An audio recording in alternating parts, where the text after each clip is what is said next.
ये कहानी है एक इचिरो नाम के गरीब लड़के की, जिसका इस दुनिया में कोई भी नहीं था। वो एक प्रोग्रामर है जो दिन रात जॉब करता है और थक कर सो जाता है। जब उसकी आंख खुलती है वो एक दूसरी दुनिया में रिकानेट हो चुका था, जहाँ पर उसे कुछ सिस्टम और कुछ चीट स्किल मिलती हैं, जिससे हमारा मेन कैरेक्टर ओवर पावर बनने के सफर पे निकल जाता है। कहानी के शुरुआत में हमें हमारा मेन कैरेक्टर सुजुकी को दिखाया जाता है। वो एक ऐसी कंपनी में जॉब करता था जहाँ पर गेमिंग प्रोग्राम डिजाइन किए जाते हैं। तभी उसके पास उसका एक मोटा दोस्त आता है। वो उसे बताता है कि हमें डेडलाइन खत्म होने से पहले इस गेम को कंप्लीट करना होगा। इतना कहने के बाद उसका दोस्त यहाँ से चला जाता है, जहाँ पर इचिरो को काम करते करते रात हो जाती है। जहाँ पर पूरी रात मेहनत करने के बाद इचिरो उस गेम को टेस्टिंग के लिए तैयार कर लेता है। काम खत्म होने के बाद वो यहाँ पर काफी थक जाता है, तो वो जाके ऑफिस में ही सो जाता है। जब उसकी आंख खुलती है तो वो एक अजीब सी ही दुनिया में आ गया था। वो अपने चारों तरफ देखता है, पर उसको समझ में नहीं आता कि आखिर वो इस समय कहाँ पर है। पहले उसे लगता है कि वो शायद सपना देख रहा है, पर जब वो अपने फोन को चेक करता है तो उसमें कोई भी नेटवर्क नहीं होता है। जिसके बाद वो फोन में अपना चेहरा देखता है और उसकी एक फोटो लेता है, जहाँ पर उसे पता चलता है कि अब उसकी एज काफी ज्यादा कम हो गई है।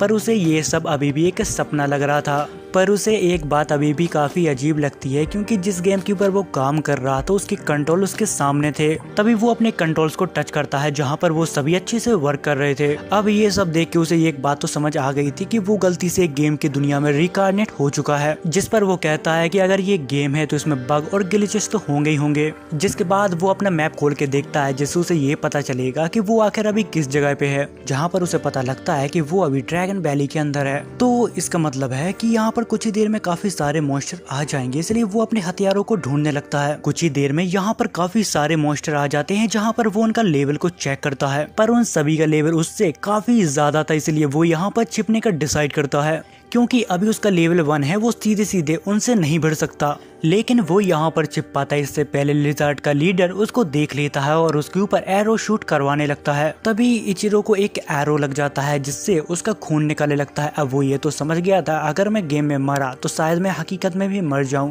क्योंकि गेम के अंदर मुझे एक छोटी सी चोट से इतना ज्यादा दर्द हो रहा है जैसे कि वो एक असली दुनिया हो। ये सब देखने के बाद वो अपनी जान बचाकर छिपने की कोशिश करने लगता है, जिस वजह से उसके सारे अटैक यूज हो जाते हैं। तभी वो आसमान की तरफ देखता है, जहाँ पर एक ग्लिच की वजह से वैली के अंदर काफी सारे उल्का पिंड गिरने लगते हैं, जिस वजह से वो सभी मॉन्स्टर मारे जाते हैं।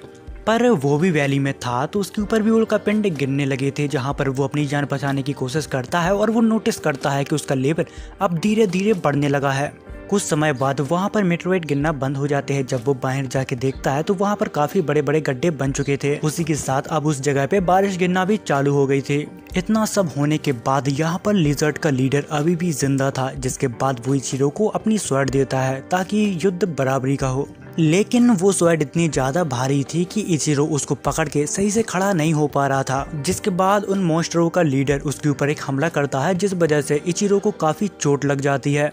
अब चोट खाने के बाद वो ये तो समझ गया था कि वो उसके साथ सीधे सीधे फाइट तो नहीं कर सकता, जहाँ पर वो अपनी जान बचाने के लिए उसके हमले को डॉच करने की कोशिश करने लगता है।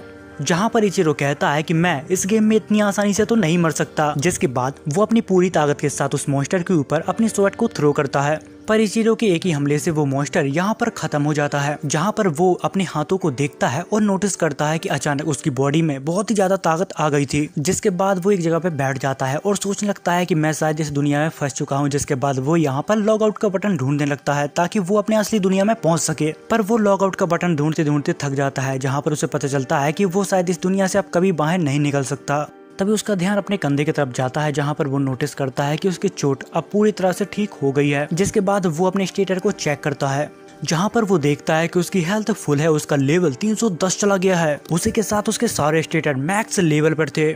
तभी वो अपनी मेटेओर वाली स्किल को देखता है, जो फिलहाल में ऑफ थी। फिर वो उसे ऑन करता है। वो उसे सिर्फ एक बार ट्राई करके देखना चाहता था, क्योंकि आज उसने ही उसकी जान बचाई थी। वो यहाँ पर एक लोकेशन को लॉक करके वहाँ पर मेटेओर की बारिश करवा देता है, पर वो मेटेओर काफी ज्यादा बड़े थे। जब वो जमीन को टच करती हैं तो यहाँ पर काफी बड़े बड़े ब्लास्ट होने लगते हैं। जिसके बाद शाम हो जाती है जहाँ पर हमें इचिरो को बैठे हुए दिखाया जाता है, जहाँ पर वो सोच रहा था कि ये मैजिक सच में बहुत ही ज्यादा ताकतवर है। अगर मैं इस मैजिक को हर वक्त इस्तेमाल करूँ तो मैं इस गेम का सबसे बड़ा विलन बन जाऊंगा। जिसके बाद वो उस स्किल को ऑफ कर देता है ताकि वो इस गेम का हीरो बनने के चक्कर में कहीं इस गेम का विलन न बन जाए। अब वो यहाँ पर ऐसी जगह पे था जहाँ पर बहुत ज्यादा गर्मी होती है, तो उसको यहाँ पर काफी प्यास लगने लगी थी। तभी वो अपनी इन्वेंटरी में चेक करता है कि उसके पास पानी है या नहीं। पर जब वो अपने इन्वेंटरी को देखता है तो यहाँ पर शॉक हो जाता है, क्योंकि उसके पास एक से एक बेहतरीन आइटम थे, जिस पर वो सोचता है कि मैंने शायद उस लिजार्ड को मारा है जिस पर मुझे इतने आइटम की लूट मिली है। जिसके बाद वो अपनी काम की चीज यानी कि वाटर पाउच को बाहर निकालता है और पानी पीने लगता है, जहाँ पर वो हमें बताता है कि इस बॉटल के अंदर अनलिमिटेड पानी है। तभी उसे अपने पास्ट के बारे में याद आता है, जहाँ पर वो सोचता है कि मैं अपनी दुनिया में इतना ज्यादा बेकारी था कि मुझे 24-24 घंटे काम करना पड़ता था, पर यहाँ ऐसा नहीं है, मैं यहाँ पर अंबानी को भी खरीद सकता हूँ। जिसके बाद वो अपने स्किल पॉइंट को चेक करता है, वो भी काफी ज्यादा थे।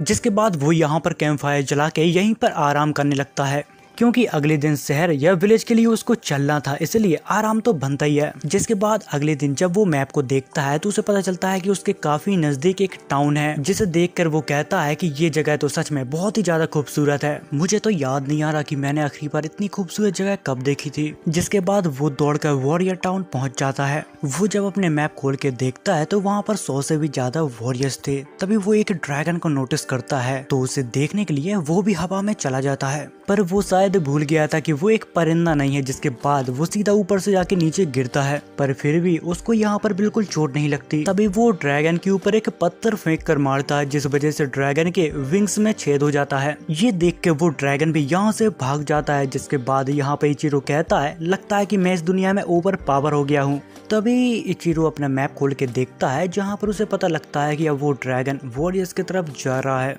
अब वो सोचता है कि वो ड्रैगन मेरे वजह से गया है, इसलिए वो उन वॉरियर्स की मदद करने के लिए वहाँ पर जाने लगता है। जब वो वहाँ पर पहुँचता है तो देखता है कि यहाँ के सारे वॉरियर्स एक ड्रैगन के साथ लड़ने में काफी ज्यादा स्ट्रगल कर रहे हैं, पर वो वॉरियर्स यहाँ पर कुछ बोल रहे थे जहाँ पर इचिरो को उनकी लैंग्वेज समझ में नहीं आ रही थी।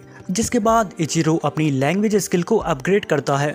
अब उसे उन सभी की भाषा समझ में आने लगी थी, जहाँ पर वो देखता है कि अब वो ड्रैगन यहाँ से डर के भागने लगा और उसके तरफ आने लगा। तभी उन वॉरियर्स का लीडर एक लड़की से कहता है, हमें इस ड्रैगन को यहाँ से भागने नहीं देना है, हम इसको यहीं खत्म कर देंगे। तभी वो लड़की उस ड्रैगन के ऊपर एक बहुत ही खतरनाक अटैक करती है, जिस वजह से वो भी यहाँ पर हवा में उड़ जाती है। तभी उसके दोस्त उसे बचाने की कोशिश करते हैं और वो लोग यहाँ पर नाकाम हो जाते हैं। तभी इचिरो बहुत ही तेजी से जाकर उसकी जान बचा लेता है। जिसके बाद इचिरो उस लड़की को आराम से नीचे लेकर आ रहा था, क्योंकि वो लड़की अपनी मैजिक से बहुत ही ज्यादा ऊपर उड़ चुकी थी। जब वो लड़की होश में आती है तो वो डर जाती है और वो इचिरो को जोर से पकड़ लेती है। तभी हमें इस लड़की का नाम पता चलता है, दरअसल इस लड़की का नाम ज़ेना है, जो कि एक टीनेजर नाइट है। जिसके बाद इचिरो उस लड़की को बचा के पहाड़ के ऊपर ले जाता है। जिसके बाद वो लोग एक दूसरे से बात करने लगते हैं। इतनी देर में ज़ेना को ढूंढते ढूंढते दो लोग यहाँ पर आ जाते हैं और वो दो लोग इचिरो से कहते हैं कि तुम उससे दूर हट जाओ, क्योंकि उन लोगों को इचिरो काफी अजीब आदमी लग रहा था। जिस पर इचिरो हंसने लगता है और उनसे कहता है कि अरे मुझसे डरो मत, मैं एक मर्चेंट हूँ। जिसे देखकर वो लोग बोलते हैं कि तुम झूठ बोल रहे हो, क्योंकि तुम्हारे पास तो कोई सामान ही नहीं है। जिसके बाद इचिरो अपनी झूठ बोलने की स्किल को मैक्स कर देता है। जिसके बाद वो यहाँ पर झूठ बोलता है और अपनी बातों में उलझा देता है और उन दोनों को शांत करवा देता है। जिसके बाद सीन शिफ्ट होता है, जहाँ पर इचिरो उन्हीं के साथ उनकी गाड़ी में जा रहा था। जिसके बाद हमें एक टाउन को दिखाया जाता है, जहाँ पर हमें इचिरो और जीना को दिखाया जाता है, जहाँ पर जीना उसे बार बार थैंक यू कह रही थी उसकी जान बचाने के लिए। जिसके बाद ज़ेना के दोस्त इचिरो को अपने साथ ले जाते हैं उसके नए पेपर बनाने के लिए, क्योंकि उसके पेपर्स कहीं खो गए थे। पर यहाँ पर सच्चाई तो ये है कि वो किसी को भी अपनी सच्चाई नहीं बता सकता कि वो दूसरी दुनिया से है, इसीलिए वो झूठ बोलता है कि वो एक मर्चेंट है और उसके पेपर्स कहीं खो गए हैं। जिसके बाद वो लड़की क्राफ्टमैन से कहता है कि मुझे इस लड़के के लिए नए पेपर्स बनाने हैं, जहाँ पर वो आदमी इचिरो से कहता है कि कोई दिक्कत नहीं, और वो उसे एक स्टोन पे हाथ रखने के लिए कहता है। जब वो वहाँ पर हाथ रखता है तो उसके सारे इंफॉर्मेशन और स्टेटस निकल के आ जाते हैं। जिसके बाद वो आदमी उसके लिए न्यू पेपर बना देता है और उसको दे देता है। जिसके बाद वो आदमी उसे एक स्टोन देता है और कहता है कि अगर तुम सिटी में कहीं भी जाओगे तो तुम्हें इसकी जरूरत पड़ेगी, इसलिए इसको कभी भी खोना मत। जिसके बाद वो दोनों वर्कशॉप से बाहर आ जाते हैं, जहाँ पर वो लड़की उसे बताती है कि यहाँ पर एक बहुत ही बेहतरीन रेस्टोरेंट है जिसका खाना बहुत ही टेस्टी है, और हाँ, अगर तुम्हें रहने के लिए कमरा चाहिए तो यहाँ पर रहने के लिए जगह भी काफी अच्छी है। जिसके बाद इचिरो उसकी बात मान जाता है और एक होटल में रुकने का डिसाइड करता है। तभी एक लड़की आती है और उसको पकड़ लेती है और वो लड़की कहती है कि तुम इस शहर के नहीं लग रहे हो, अगर तुम चाहो तो हमारे साथ रह सकते हो। जब वो लड़की उसे पकड़ के ले जा रही थी, जहाँ पर इचिरो उसकी प्रोफाइल को देखता है, जहाँ पर वो कहता है कि ये लड़की सिर्फ 13 साल की है, पर देखकर लगता नहीं है। जिसके बाद वो लड़की उसे एक होटल में ले जाती है, जहाँ पर इचिरो 10 दिन के लिए एक रूम को रेंट पर लेता है। जिसके बाद वो यहाँ पर खाने के लिए खाना भी ऑर्डर करता है। तभी उस शॉप की ओनर उस लड़की को डांटने लगती है। दरअसल उस लड़की का नाम मार्था है। जहाँ पर वो ओनर उससे कहती है कि तुम यहाँ पर खड़ी खड़ी क्या कर रही हो, तुमने अभी तक वो रूम साफ करके नहीं दिया। जिसके बाद मार्था यहाँ पर माफी मांगने लगती है और उस रूम को साफ करने के लिए चली जाती है। तभी वो ओनर उसे बताती है कि तुम्हारे आने से पहले यहाँ पर कुछ डरपोक मर्चेंट ठहरे हुए थे, क्योंकि पास में कुछ मीटियोर्स गिरे थे, जिस वजह से वो लोग डर गए थे और यहाँ पर रूम की हालत भी काफी खराब कर दी थी। और वो लोग यहाँ पर सभी को बताने लगे थे कि ये काम किसी डीमन लॉर्ड ने किया है। पर ये कैसे हो सकता है, क्योंकि 60-70 साल पहले एक हीरो ने एक डीमन लॉर्ड को हरा दिया था, तो वो डीमन लॉर्ड वापस नहीं आ सकता। वो लोग बात कर ही रहे होते हैं, इतनी देर में एक और क्लाइंट आता है, जिसके बाद वो और है तो उससे बात करने में व्यस्त हो जाती है।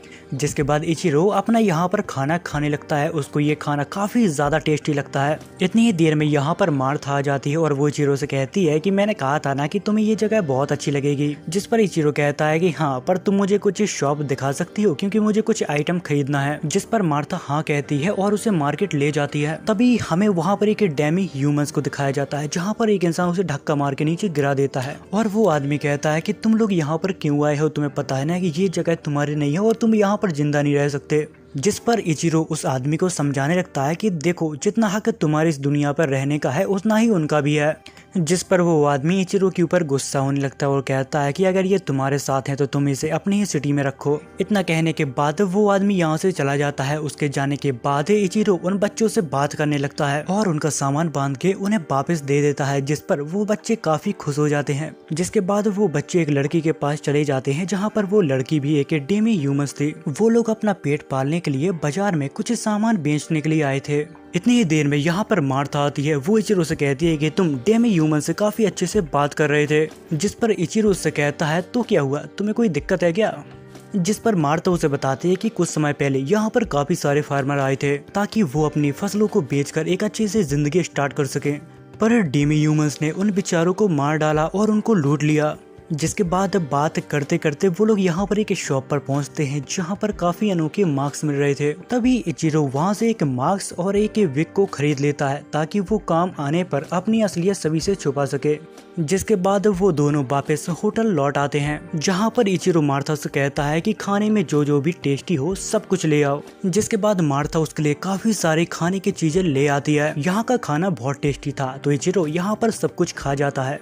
जिसके बाद सीन शिफ्ट होता है, जहाँ पर इचिरो हमें बताता है कि आज उसने कुछ ज्यादा ही खा लिया, जिस वजह से उसका आज पेट दर्द दे रहा है। फिर वो अपने कुछ दिन पहले के हादसों के बारे में सोचता है और कहता है कि मुझे नहीं लगता कि ये ड्रीम है, ये तो मुझे एक नई दुनिया जैसी लग रही है। अगर वो यहाँ पर मरा तो वो शायद हकीकत में भी मर सकता है। तभी वो अचानक अपने रूम से बाहर निकल के यहाँ पर भागने लगता है और दूर जाके इस टाउन को ध्यान से देखता है, पर फिर भी उसे कुछ भी समझ में नहीं आ रहा था। जहाँ पर वो कहता है अगर मैं इस जगह से बाहर नहीं निकल सकता तो मुझे यहाँ पर रहने में कोई दिक्कत नहीं है। ये दुनिया मेरी दुनिया से तो बहुत अच्छी है, क्योंकि मेरी दुनिया में ऐसा कोई नहीं था जो मेरा इंतजार करे या फिर मेरी चिंता करे, पर यहाँ पर मैं आजाद हूँ, मैं जो चाहूँ वो कर सकता हूँ। जिसके बाद हमें अगले दिन का सीन दिखाया जाता है, जहाँ पर मार्था इचिरो को सुबह से जगाती है और कहती है तुम्हें तैयार हो जाना चाहिए, तुमसे मिलने तुम्हारी गर्लफ्रेंड आई है।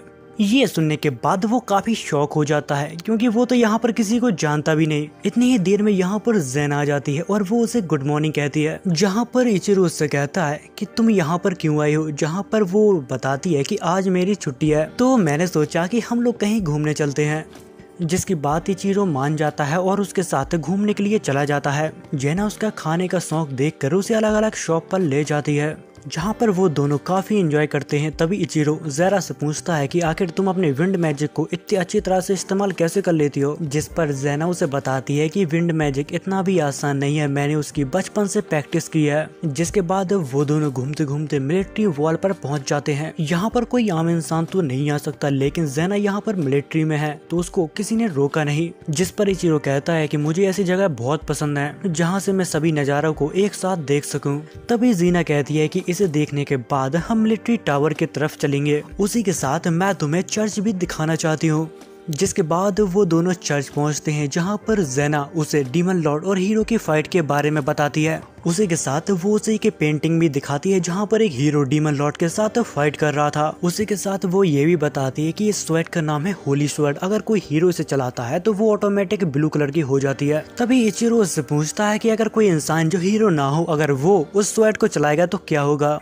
जिस पर ज़ेना उससे कहती है कि शायद वो इंसान उस स्वॉर्ड को अपने पूरी ताकत के साथ इस्तेमाल ना कर पाए। वो लोग बात कर ही रहे होते हैं, इतनी ही देर में उस चर्च की वहाँ पर प्रीस्टिस आ जाती है और वो उन दोनों को बताते हैं कि हर कोई होली स्वॉर्ड को नहीं चला सकता, सिर्फ वही चला सकता है जिसको स्वयं गॉड ने चुना हो। जिसके बाद वो दोनों चर्च के बाहर आ जाते हैं, वो अपने घर पे जाने की तैयारी करने लगते हैं। तभी इचिरो अपने हीरो टाइटल को इन्वेंट्री में ढूंढने लगता है, क्योंकि उसके पास बहुत सारे टाइटल हैं, जिसमें से काफी सारे टाइटल तो गॉड किलर नाम से थे। जिसे देखकर वो कहता है कि ये कैसे हो सकता है, मैं तो अभी तक किसी भी गॉड को नहीं मारा। जब वो इन्वेंट्री में चेक करता है तो उसको पता लगता है जब उसने मिट्योर की बारिश करवाई तो वहीं पर एक गॉड दब के मर गया था।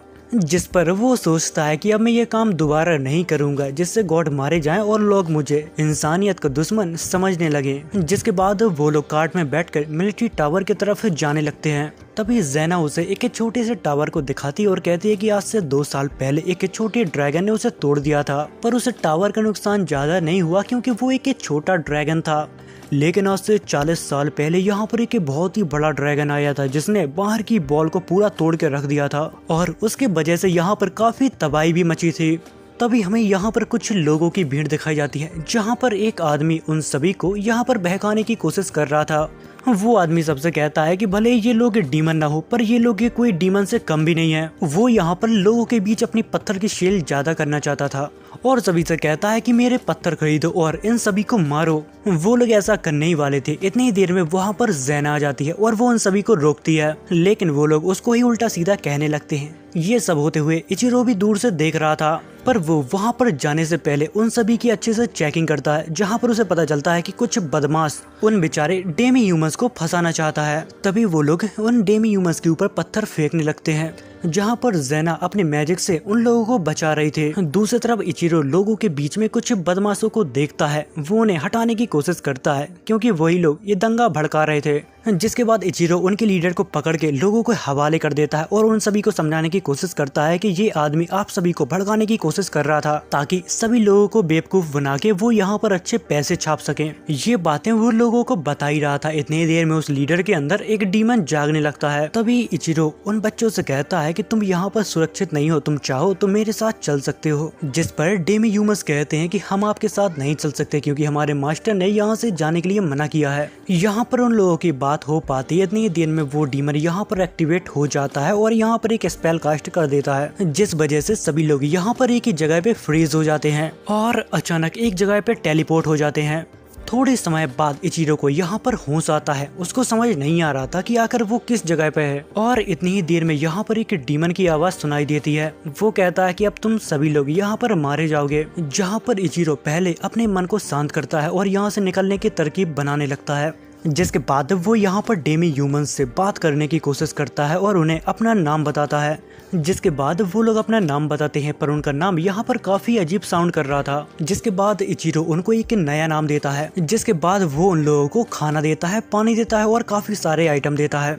उन लोगों को इतना खुश देखकर उसे अपने रिलेटिव के बारे में याद आने लगता है, क्योंकि उसके रिलेटिव काफी अच्छे थे, उसकी हमेशा मदद करते थे। जिसके बाद वो यहाँ पर मैप को खोल लेता है और यहाँ से बाहर निकलने का रास्ता ढूंढने लगता है। और हाँ, उन तीनों का नाम उसने लीजा, पोची, तामा रखा था। उसने यहाँ से निकलने की पूरी प्लानिंग कर ली थी। जिसके बाद वो लीजे को यहाँ पर एक स्वैड देता है। जिसके बाद वो लोग यहाँ से जाने लगते हैं। उसी के साथ वो सबको बताता है कि अगर तुम्हारे सामने कोई मॉन्स्टर आ जाए तो तुम्हें क्या करना है। वो लोग कुछ ही दूर पहुँच पाते हैं, इतनी देर में उनका सामना एक मॉन्स्टर से होता है। तब लीजे उसे बताती है कि वो मॉन्स्टर अभी किसी को खा रहा है, तो हमारे पास मौका है और हम उस मॉन्स्टर को खत्म कर सकते हैं। जिस पर इचिरो सोचने लगता है कि ये मुझसे बहुत ही ज्यादा कमजोर है, लेकिन इसको पता है कि कब लोहा गर्म है, कब हथौड़ा मारना है। तभी इचिरो अपने मैजिक गन को बाहर निकालता है और उसके लेवल को मैक्स करता है और एक ही झटके में उस मॉन्स्टर को खत्म कर देता है। जिसके बाद वो उस मॉन्स्टर के बॉडी पार्ट से वो एक खंजर बनाता है और तमा को दे देता है ताकि वो अपनी रक्षा कर सके। उसी के साथ वो उस मॉन्स्टर का कोर भी निकाल लेते हैं। जिसके बाद वो लोग यहाँ से फिर से आगे की तरफ बढ़ जाते हैं।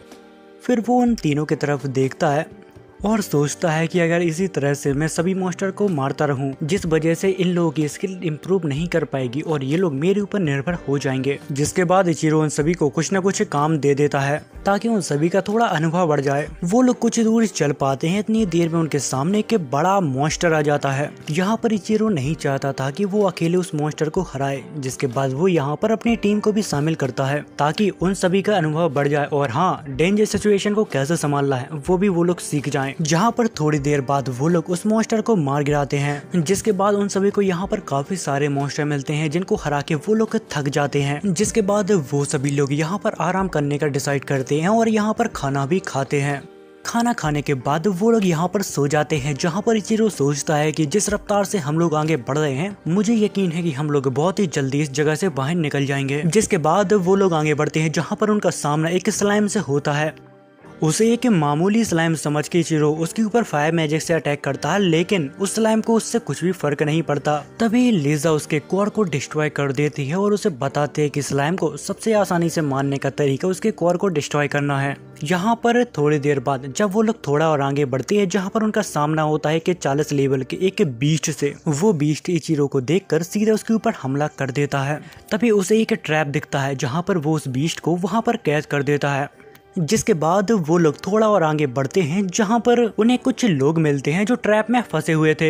इचिरो ये सब देखकर अपनी टीम की मदद लेकर सभी लोगों को यहाँ पर फ्री करने लगता है और वहाँ पर एक से एक रईस आदमी थे जो उनकी जान बचाने के लिए उनको शुक्रिया अदा कहते हैं। तभी हमें एक लड़के की चिल्लाती हुई आवाज सुनाई देती है जहाँ पर वो पोची के ऊपर नाराज हो रहा था। वो काफी गुस्से में पोची से कहता है कि ला ये खंजर मुझे दे दे, लेकिन पोची अपना हथियार उसे देने से मना कर देती है। और हाँ, अब तक तो इस लड़के का चेहरा देख के आप लोग समझ गए होंगे कि ये कौन है, जो कुछ समय पहले इन लोगों से काफी बदतमीजी कर रहा था। पर उसके बुरे बर्ताव के वजह से इचिरो पोची को वापस अपने पास बुला लेता है। फिर वो उस लड़के से कहता है कि अभी हम लोग काफी ज्यादा बिजी हैं, इसलिए हम लोग यहाँ से जा रहे हैं। जिस पर वो लड़का कहता है कि अरे तुम कहाँ जा रहे हो, पहले मुझे तुम यहाँ से निकालो, उसके बाद मैं तुम्हें बताता हूँ। तभी एक मैजिशियन जिसको इचिरो ने बचाया है वो उसको डराते हुए कहता है कि तुम जरा अपना मुंह बंद रखोगे। ये देखकर वो लड़का यहाँ पर बिल्कुल चुप हो जाता है। जिसके बाद वो यहाँ पर सभी लोगों को बचा लेते हैं और फिर आगे बढ़ जाते हैं जहाँ पर वो लोग देखते हैं कि मॉन्स्टर और डीमंस के बीच फाइट हो रही है। उनके पीछे पीछे वो लड़का भी वहाँ पर पहुँच जाता है और वो कहता है कि जब तक मेरे पास तलवार है मैं किसी से भी नहीं डरता। इतनी ही देर में उसके सामने एक स्लाइम मॉन्स्टर आ जाता है जिसका सामना वो नहीं कर पा रहा था। जहाँ पर उसका आज खेल खत्म होने वाला था, इतनी देर में वहाँ पर पोची और तामा आ जाते हैं और वो उसकी जान बचा लेते हैं। दूसरी तरफ इचिरो की नजर जाती है ज़ेना की तरफ, जहाँ पर एक स्लाइम मॉन्स्टर ने उसको जकड़ के रखा था। जिसके बाद इचिरो उसके पास जाता है और उसकी जान बचा लेता है। ये देखकर ज़ेना यहाँ पर रोने लगती है और कहती है कि मुझे तुम्हारी बहुत ज्यादा चिंता हो रही थी। तभी हमें यहाँ पर प्रीस्ट को दिखाया जाता है जहाँ पर इचिरो उसे बता देता है कि आखिर तुम्हें किस तरह से स्लाइम को खत्म करना है। थोड़ी देर बाद वहाँ के सभी मॉन्स्टर मारे जाते हैं। जिसके बाद यहाँ पर अब काफी सारे लोग हो गए थे, तो वो लोग दरवाजा खोलने की कोशिश करते हैं। जिसके बाद इचिरो अपने मैप में देखता है कि हम लोग सही जा रहे हैं या फिर यहाँ से निकलने का दूसरा कोई रास्ता है। यहाँ से निकलने का उसे दूसरा रास्ता भी मिल जाता है, पर वो इतना भी आसान नहीं था। तभी यहाँ पर सोल्जरों को एक खजाना मिलता है, जहाँ पर वो खोलते हैं तो उसके अंदर से एक डीमन बाहर निकलता है, जिसे देखकर यहाँ के सभी नाइट लड़ने के लिए तैयार हो जाते हैं। लेकिन वो डीमन कोई आम डीमन नहीं था, वो सभी के अंदर एक छलावा क्रिएट करता है। पर यहाँ पर कुछ लोग थे जिसके ऊपर उस डीमन का मैजिक असर नहीं किया। जिसके बाद वही रईस लड़का उसके ऊपर अपने मैजिक से हमला करता है, लेकिन उस डीमन को उसे ज्यादा कुछ फर्क नहीं पड़ता। तभी अचानक यहाँ पर एक बीस्ट आ जाता है जो इचिरो के ऊपर अटैक करने लगता है, जिस वजह से इचिरो एक ट्रैप के अंदर गिर जाता है। तभी इचिरो उससे लड़ने के लिए अपनी होली स्वॉर्ड को समन कर लेता है। दरअसल ये स्वॉर्ड पहले से ही उसके इन्वेंटरी में थी, क्योंकि गलती से उसने एक गॉड को मार दिया था, जिसके रिवॉर्ड में उसे एक होली स्वॉर्ड मिलती है, जहां पर वो स्वॉर्ड के साथ एक ही झटके में उस बीस्ट को फाड़ के रख देता है। जिसके बाद इचिरो अपने मास्क और विग को पहन लेता है और उस डीमन के पास चला जाता है ताकि कोई उसको ना पहचान पाए। और वो यहाँ पर सभी नाइट से कहता है कि अब तुम लोग आराम करो, मैं यहाँ पर सब कुछ संभाल लूंगा। तभी डीमन उससे कहता है कि आखिर तुम हो कौन और इतनी ताकतवर कैसे हो। तभी इचिरो उसके ऊपर एक पत्थर फेंक के मारता है जिससे वो यहाँ पर अधमरा हो जाता है, जिसे देखकर वो डीमन डर जाता है और यहाँ पर एक स्पेल कास्ट करता है जिसमें से उस डीमन के मास्टर निकलते हैं। और तभी वो नया वाला डीमन कहने लगता है कि यकीनन तुम्हारे पास होली शॉर्ड है पर मुझे कोई आम हीरो नहीं हरा सकता। जिसके बाद वो डीमन लॉर्ड उसके ऊपर हमला करता है पर उस हमले से उसको कुछ भी नहीं होता। अब वो इसको मारने की सोच रहा था जहाँ पर वो अपनी स्किल को चेक करता है पर यहाँ पर मिटियर वाली स्किल दिखती है पर वो कहता है कि मैं यहाँ पर उसको इस्तेमाल नहीं कर सकता। जिसके बाद वो यहाँ पर अपने फायर स्पेल को मैक्स आउट करता है और कहता है कि मैं अपनी पावर का एक छोटा सा हिस्सा इस्तेमाल करूंगा क्योंकि मैं नहीं चाहता यहाँ पर सभी लोग मर जाएं। जहाँ पर वो फायर मैजिक का एक छोटा सा हिस्सा इस्तेमाल करता है जिस वजह से यहाँ पर एक बहुत ही बड़ा धमाका होता है जिसको देखकर वो डीमन लॉर्ड डर जाता है। उसी के साथ यहाँ पर एक लड़का भी घबराया हुआ था क्योंकि उसने आज से पहले इतना खतरनाक फायर मैजिक नहीं देखा था और वो कहता है कि मुझे लगता है कि ये दुनिया का सबसे ताकतवर मैजिशियन है। उन सब की बातें यहाँ पर इचिरो भी सुन रहा था। जिसके बाद वो अपने वेपन को चेंज करता है क्योंकि उस वेपन से वो उसको नहीं मार सकता और फिर वो अपनी डिवाइन स्वॉर्ड को निकालता है और उसके ऊपर अटैक कर देता है जिस वजह से वो डीमन लॉर्ड यहाँ पर खत्म हो जाता है। जिसके बाद सीन कट होता है जहाँ पर वो सभी लोग अब उस भूल भुलैया से बाहर निकल आए थे और फिर तभी वहाँ पर वही मार्केट वाला लड़का आ जाता है। वो तामापोची से माफी मांगता है अपने रूड व्यवहार के लिए। तभी ये कि हबीबी इचिरो को अपने पास बुलाता है और तामापोची को उसको सौंप देता है और कहता है कि आज से ये मेरे पास गुलाम नहीं रहेंगे, आज से ये दोनों आजाद हैं। ये सुनकर वो दोनों यहाँ पर काफी खुश हो जाती हैं। उसी के साथ वो हबीबी कहते हैं कि हमारे पास और भी काफी सारे डेमी ह्यूमंस हैं, तुम चाहो तो उनको भी आजाद करवा सकते हो। तभी अंदर से दो स्लेब बाहर निकलती हैं। एक का नाम लुलू और दूसरे का नाम आरिसा था। जहाँ पर आरिसा कहती है कि आपने हमारी जान बचाई इसलिए आज से इचिरो सामा मैं आपकी हूँ।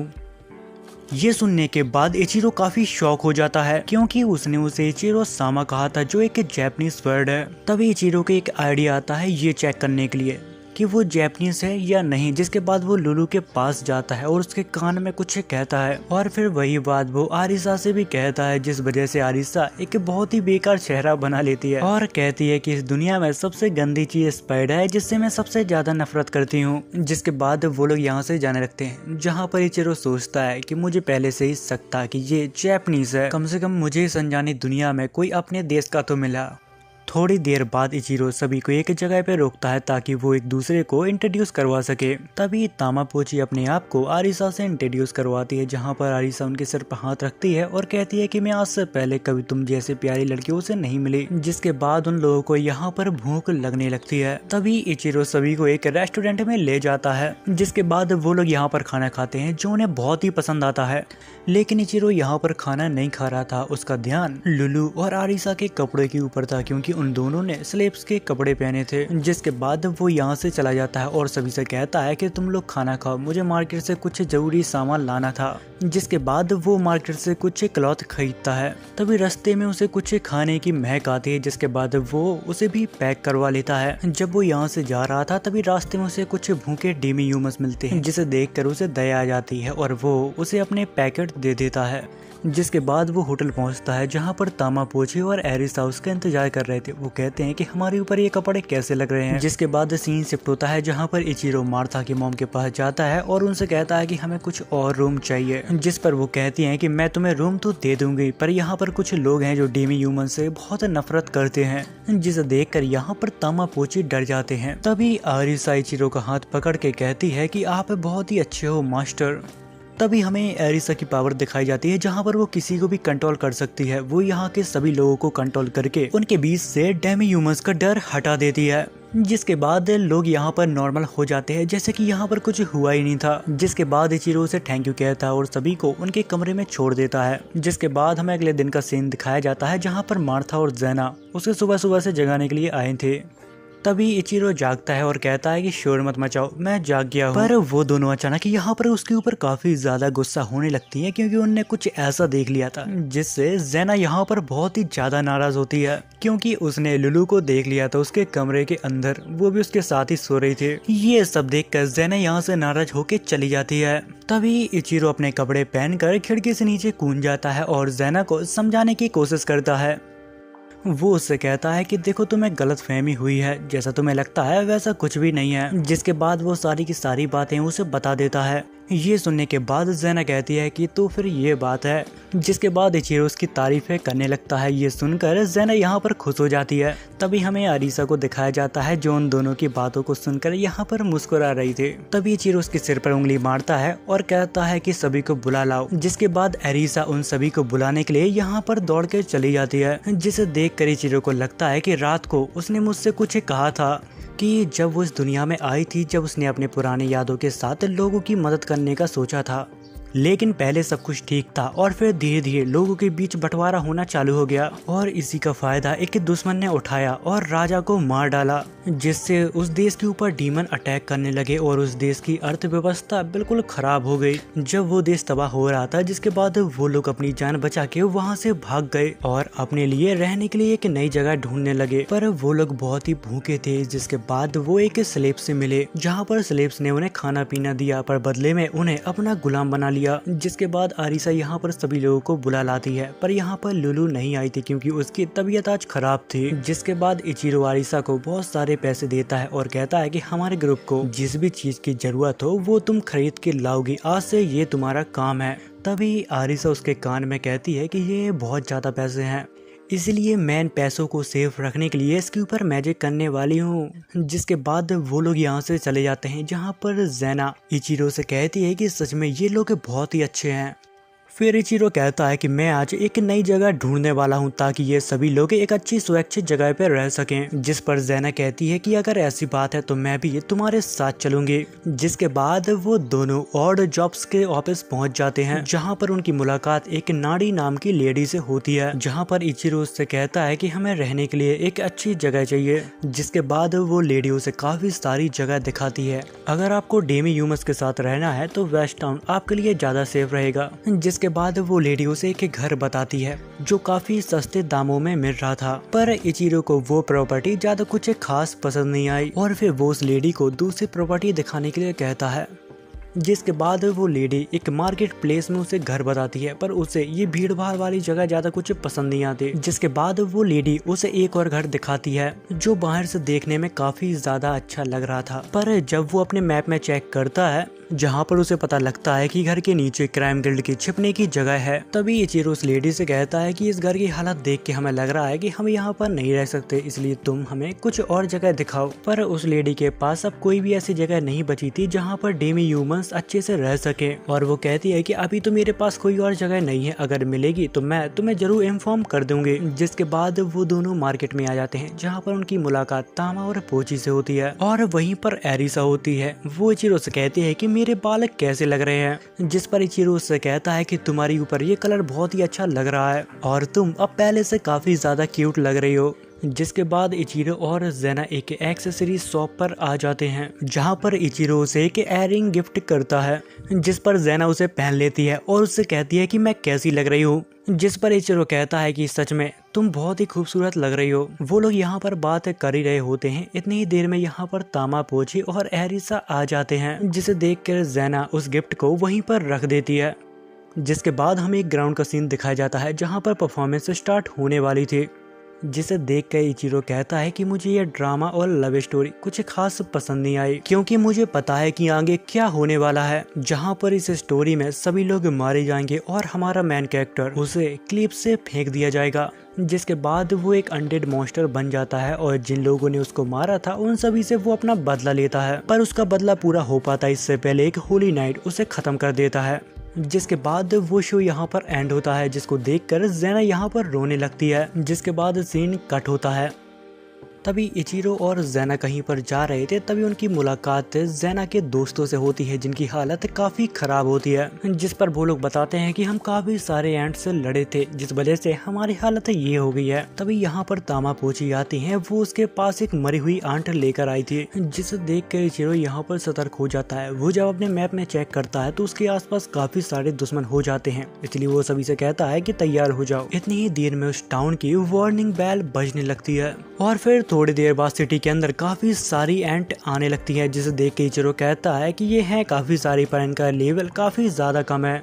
उसी के साथ कुछ एंट तो अचानक टाउन के अंदर आते ही नीचे गिरने लगती है, जिस पर अरीसा कहती है लगता है ये मेरे बैरियर मैजिक का कमाल है। तभी इचिरो यहाँ पर सभी को लड़ने के लिए तैयार करता है, जिसके बाद वो सभी लोग मिलकर यहाँ पर एंट्स को मारने लगते हैं। तभी इचिरो यहाँ पर एक घर का दरवाजा देखता है जो टूटा हुआ था, जिसे देखकर वो समझ जाता है कि यहाँ पर एंट्स ने हमला किया था। जिसके बाद वो घर के अंदर चला जाता है और सभी एंट को खत्म कर देता है।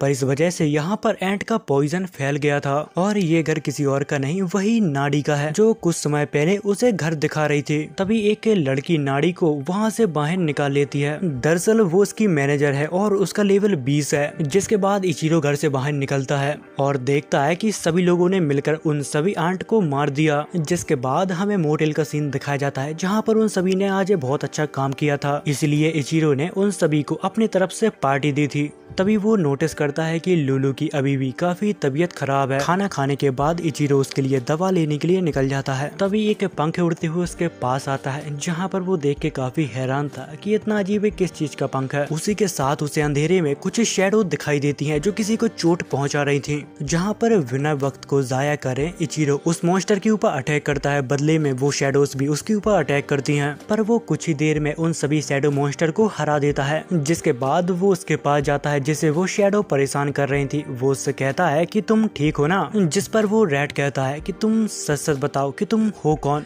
जिस पर वो कहता है कि ये तुम क्या कह रहे हो, मैंने तो तुम्हें बचाया है। जिस पर वो कहता है कि मैं शायद जिंदा ना बच पाऊं पर तुम प्लीज प्रिंसेस को बचा लो। जिसके बाद सीन कट होता है। वो ऑड जॉब के ऑफिस के बाहर खड़ा था, पर काफी रात हो गई थी तो सभी लोग सो गए थे, इसलिए कोई दरवाजा नहीं खोल रहा था। जिसके बाद वो अपने मैजिक से यहाँ पर एक की बनाता है। वो वहाँ का दरवाजा खोलकर उन दोनों को वहाँ पर आराम करने के लिए कहता है, बट उन दोनों के शोर के वजह से यहाँ पर मैनेजर और नाड़ी जाग जाते हैं और देखने के लिए आ जाते हैं कि आखिर माजरा क्या है। जिस पर इचिरो से कहता है कि मैं तुम्हें डिस्टर्ब नहीं करना चाहता था, पर ये देखो ये शायद तुम्हें जानता है। जब मैनेजर उसे देखती है तो पहचान लेती है कि ये रेड आर्मी का मार्क्स है और वो कहता है कि रेड हेड के अलावा मैंने यहाँ पर किसी और को भी बचाया है। पर मैनेजर उसे देखकर चौंक जाती है क्योंकि वो एक एल्फ थी, बिल्कुल मैनेजर की तरह। पर जब वो उसे ध्यान से देखती है तो वो समझ जाती है कि ये तो प्रिंसेस मिया है और वो कहती है कि चाहे कुछ भी हो जाए हमें इसे बचाना ही होगा। तभी प्रिंसेस अपनी आंखों को खोलती है, वो इचिरो को देखती है और कहती है ये तो बहुत अच्छा है और फिर सो जाती है। जिसके बाद नाड़ी और इचिरो उसके लिए दवा लेने के लिए चले जाते हैं। जिसके बाद सीन कट होता है। जब वो आरिसा के पास पहुंचता है तो आज की घटना के बारे में उसे सब कुछ बताता है। जिसके बाद इचिरो लुलू को जगाता है और उसको कुछ दवाइयां देता है। जिसके बाद वो वापस ऑफिस में आ जाता है और नाड़ी से पूछता है कि अब मिया की तबीयत कैसी है। जिस पर वो कहती है कि वो ठीक है, बस थोड़ी सी थकान है। जिसके बाद इचिरो मिया का स्टेटस देखता है जो अब धीरे धीरे इम्प्रूव हो रहा था। अब मिया भी नींद से जाग गई थी। जिसके बाद इचिरो उससे मिलने के लिए चला जाता है। जिसके बाद नाड़ी उसके लिए खाना लाने के लिए यहाँ से चली जाती है। तभी इचिरो मिया से पूछता है कि आखिर तुम स्पिरिट को कैसे देख सकती हो। जिस पर वो कहती है मुझे नहीं पता, पर वो काफी ज्यादा सॉफ्ट होती हैं। थोड़ी देर बाद यहाँ पर मिया खाना खा लेती है और उसको यहाँ पर नींद आने लगती है। जिसके बाद इचिरो यहाँ से जाने लगता है, लेकिन मिया उसका हाथ पकड़ लेती है और कहती है कि थोड़ी देर यहीं रुको। उसका मासूम चेहरा देखकर यहाँ पर इचिरो भी रुक जाता है। जिसके बाद वो वापस अपने घर जाता है जहाँ पर सभी लोग एंजॉय कर रहे थे। जहाँ पर इचिरो उन सभी को मिया के बारे में बताता है, जहाँ पर वो सभी लोग कहने लगते हैं कि मुझे भी उससे मिलना है। जिस पे इचिरो उनसे कहता है कि हाँ तुम उससे मिल सकती हो, पर ध्यान रखना वो एक प्रिंसेस है। जिसके बाद वो सभी लोग मिया के पास पहुंच जाते हैं और उससे बात करने की कोशिश करते हैं, पर मिया ज्यादा नहीं बोलती तो उन सभी को वो अपना नाम बताती है और शांत हो जाती है। जिसके बाद आरिसा कहने लगती है कि अरे ये तो काफी सुंदर है। जिसके बाद वो लोग यहाँ पर बातचीत करने लगते हैं। जिसके बाद सीन कट होता है और हमें इचिरो और नाड़ी को दिखाया जाता है, जहाँ पर नाड़ी उससे कहती है कि तुम एक मर्चेंट हो, फिर भी तुम्हारे पास एक कार्ड क्यों नहीं है। जिस पर वो कहता है कि कुछ समय पहले पत्थरों की बारिश हो गई थी, जिस वजह से मेरी कार्ड वहाँ पर बर्बाद हो गई थी। जिस पर नाड़ी कहती है कि कोई बात नहीं, पर मैं एक मर्चेंट को जानती हूँ जो रिटायर्ड होने वाला है, तो उसकी गाड़ी तुम्हारे काम आ सकती है। अगर तुम चाहो तो उसकी कार्ड खरीद सकते हो। जिसके बाद वो अपनी इन्वेंटरी को खोलता है और कुछ गोल्ड कॉइन एक बैग में भर के उसे दे देता है। जिसके बाद हमें कुछ समय बाद का सीन दिखाया जाता है जहाँ पर इचिरो की कार्ड आ गई थी। तभी नाड़ी वहाँ पर आती है, वो उसे कुछ पेपर देके उसे उस कार्ड का ऑफिशियल ओनर बना देती है। जिसके बाद इचिरो नाड़ी से पूछता है कि आखिर मिया का घर है कहाँ पर, जहाँ पर वो बताती है कि तुम्हें साउथ की तरफ जाना है और वहाँ पर तुम्हें एक एल्फ विलेज मिलेगा, वही है उसका घर। और फिर इचिरो लुलू से कहता है कि मुझे देखो कार्ड चलानी नहीं आती, तो फिर तुम्हें ही चलाना होगा, मैं कुछ ही टाइम में तुम्हें देखकर सीख जाऊंगा। जिसके बाद वो कुछ ही दूर तक जाते हैं जहाँ पर मौसम खराब होने लगता है, जिसे देख कर इचिरो कहता है कि अब मुझे चलाने दो, क्योंकि इचिरो ने अपनी ड्राइविंग स्किल को मास्टर कर लिया था। उसी के साथ उसको काफी सारे टाइटल मिलते हैं। तभी अचानक उसे महसूस होता है कि कोई उसके ऊपर नजर रखे हैं। जिसके बाद इचिरो विलेज पहुंचता है जहां पर वो देखता है कि मिया उसका काफी टाइम से इंतजार कर रही थी। उसी के साथ मिया उससे ये भी कहती है कि अब मेरी तबीयत बहुत ही अच्छी है, मैंने अपने आप को एक मैजिक पोशन से ठीक कर लिया। तभी वो इचिरो से कहती है कि मुझे तामा पोची ने बताया कि हनी बंस काफी ज्यादा अच्छे लगते हैं, इसलिए मुझे भी वही खाना है। तभी उसे फिर से महसूस होता है कि कोई उसे देख रहा है। जिसके बाद वो अपने आसपास देखने लगता है। तभी उसको एक उल्लू दिखता है, जिसे देख के वो समझ जाता है कि ये मेरा पीछा कर रहा है। जिसके बाद वो मैनेजर से मिलने के लिए वहां पर चला जाता है। तभी इचिरो उस रेड कमांडर से पूछता है कि आखिर मिया के साथ क्या हुआ था, जहां पर वो रेड बताता है कि मिया को कुछ लोगों ने किडनैप किया, जिसके बाद उन्होंने एक अंधेरी जगह पे उसे बंद कर दिया था, पर पता नहीं कैसे वो वहां से बाहर निकल आई। फिर उसने कहानी अपनी रेड मार्क्स को बताई और फिर हम सभी ने उसकी मदद की। तभी उन लोगों को नीचे से कुछ लोगों की चिल्लाने की आवाज आने लगती है, जिस वजह से मैनेजर वहां पर देखने के लिए जाने लगती है। लेकिन इचिरो जब अपने मैप में देखता है तो वहां पर कोई भी नहीं होता। जिसके बाद इचिरो बच्चों के पास जाता है क्योंकि बाहर का मौसम खराब था। जिसके बाद वो यहाँ पर बच्चों को कहानियां सुनाने लगता है। तभी वहाँ पर मिया आती है, वो सभी को एक कहानी सुनाने वाली थी, जहाँ पर कहानी थंडर स्ट्राइक और ड्रैगन के बारे में थी। तभी इचिरो तामा को देखता है, जो किसी चीज को देखकर डर रही थी और उसके मुंह से कुछ भी आवाज नहीं निकल रही थी। जब वो भी उस तरफ देखता है तो उसे वही आउल दिखता है और फिर तभी अचानक वो आउल एक विजार्ड के अंदर ट्रांसफॉर्म हो जाता है। पर इचिरो को अभी भी समझ में नहीं आ रहा था, वो बड़े ध्यान से उसको देख रहा था। अब उस विजार्ड को देखकर यहाँ पर सभी लोग उससे लड़ने के लिए तैयार हो जाते हैं, पर वो लोग विजार्ड के ऊपर हमला कर पाते इससे पहले विजार्ड उन सभी को फ्रीज कर देता है। बट इचिरो उसके मैजिक से बहुत ही जल्दी बाहर निकल जाता है, जिस पर वो डीमन कहता है कि तुम काफी ताकतवर लग रहे हो, तुम मेरे हमले से काफी आसानी से बाहर निकल आए। तभी इचिरो उसके प्रोफाइल को चेक करता है ये जानने के लिए कि आखिर वो कौन है, जहाँ पर उसे पता चलता है कि वो एक अनडेड किंग है, पर सिर्फ 41 लेवल का। और फिर उसी के साथ वो अनडेड उसे ये भी कहता है कि मैं मिया को अपने साथ यहाँ से ले जाने के लिए आया हूँ। जिस पर इचिरो कहता है कि अगर तुम मिया को अपने साथ ले जाना चाहता है तो फिर कोशिश करके देख ले। ये बात सुनकर अनडेड को यहाँ पर काफी गुस्सा आ जाता है और वो अपनी शैडो की मदद से यहाँ पर इचिरो को उल्टा लटका देता है। और फिर अचानक इचिरो यहाँ पर उसकी पकड़ से बहुत ही आसानी से आजाद हो जाता है, जिस वजह से अरीसा को भी यहाँ पर टाइम मिल जाता है अपना अटैक को फुल चार्ज करने के लिए। जिसके बाद अरीसा अनडेड के ऊपर अपना अटैक छोड़ देती है, जिस वजह से यहाँ पर रोशनी ही रोशनी हो जाती है। थोड़ी देर बाद जब सभी लोग खुश हो जाते हैं, जब वहाँ से चमक हटती है, तब हमें दिखता है कि उस अनडेड किंग को यहाँ पर कुछ भी नहीं हुआ। वो उसके इतने पावरफुल अटैक को बहुत ही आसानी से सरवाइव कर गया। तभी वो अनडेड किंग यहाँ पर मिया को पकड़ता है और एक पोर्टल में डालने लगता है और कहता है कि तुम लोगों की वजह से मेरे यहाँ पर काफी समय बर्बाद हो गया। और यहाँ से जाते जाते वो सभी को धमकी देता है, अगर तुम्हें मिया को बचाना है तो क्रीडल पे आ जाना। इतना कहने के बाद वो भी यहाँ से चला जाता है। उसी के साथ इचिरो सभी से कहता है कि तुम लोग अपना ख्याल रखना, मैं मिया को बचा कर आता हूँ। इतना कहने के बाद वो एक पोर्टल में कूद जाता है, जहाँ पर वो एक ऐसी जगह पे पहुँचता है जहाँ पर चारों तरफ सिर्फ अंधेरा ही अंधेरा था। जिसके बाद वो अपना मैप खोलता है, पर उसका मैप यहाँ पर वर्क नहीं कर रहा था। यहाँ पर कुछ देर बाद वो अचानक किसी दूसरी जगह पे टेलीपोर्ट कर जाता है और वो अपने सामने अनडेड किंग को देखता है, जहाँ पर अनडेड किंग काफी घबरा जाता है और उससे कहता है कि ये तो असंभव है, आखिर तुम इस जगह पे कैसे आ गए। जिस पर इचिरो कहता है कि मेरे पास एक एम्बलेट है, जिस वजह से तुम्हारा मैजिक मेरे ऊपर काम नहीं करेगा। तभी इचिरो उसके ऊपर हमला करने के लिए आगे बढ़ता है, पर यहाँ पर वो अनडेड किंग उसको वापस से क्रीडल के स्टार्ट में भेज देता है। वो कहता है कि कोई भी यहाँ पर इतनी जल्दी नहीं आ सकता, शायद इसने चीटिंग की है, इस वजह से उसने क्रीडल के स्टार्ट में उसे भेज दिया था। जब वो वापस से स्टार्टिंग में पहुंचता है, जहाँ पर वो सोचता है कि मुझे चाहे कुछ भी हो जाए, मुझे मिया को बचाना ही होगा। और वो हमें ये भी बताता है कि ये काफी मुश्किल होने वाला है, क्योंकि यहाँ पर 200 से ज्यादा फ्लोर्स हैं। जिसके बाद इचिरो क्रीडल के अंदर चला जाता है, जहाँ पर उसका सामना बहुत सारे मॉन्स्टरों से होता है। वो उनसे लड़ता है और और आगे बढ़ता रहता है। चलते चलते वो एक ड्राइड के पास पहुंच जाता है, जहां पर वो ड्राइड उससे एमपी मांगने लगती है क्योंकि वो उसके साथ फाइट नहीं कर सकती। उसके पास सिर्फ टेलीपोर्ट की पावर है, जहां पर इचिरो ने उसे काफी सारा मैजिक दे दिया था। जहां पर वो उससे पूछती है कि आखिर तुम्हें कहां पर जाना है, जिस पर इचिरो कहता है कि मुझे टॉप फ्लोर पे जाना है जहां पर बॉस है, जिस पर वो ड्राइड कहती है कि मैं वहां पर तुम्हें नहीं पहुंचा सकती, मेरी पावर की लिमिट सिर्फ 100 ही फ्लोर तक सीमित है, अगर तुम्हें उससे ऊपर भी जाना है तो तुम्हें फिर से मुझे ढूंढना होगा और माना को देना पड़ेगा। जिसके बाद वो लड़की इचिरो को 100 फ्लोर पर टेलीपोर्ट कर देती है। जब वो वहां पर पहुंचता है तो शॉक हो जाता है क्योंकि वो एक गार्डियन का फ्लोर था